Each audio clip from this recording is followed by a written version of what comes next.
தமிழ் மக்களுக்கு வணக்கம்.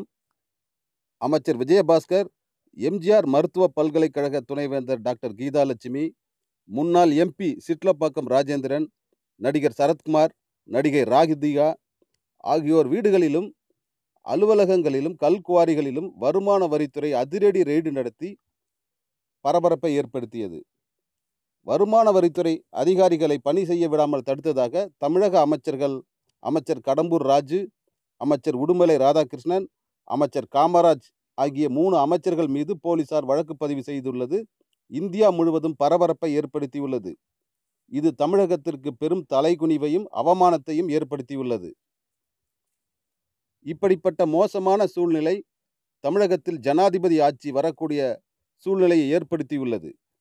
இதனால் தமிழக முதல்வர் எடப்பாடி பழனிசாமியும் டிடிவி தினகரனும் பெரும் கலக்கத்திலும் அதிர்ச்சியிலும் உள்ளார்கள்.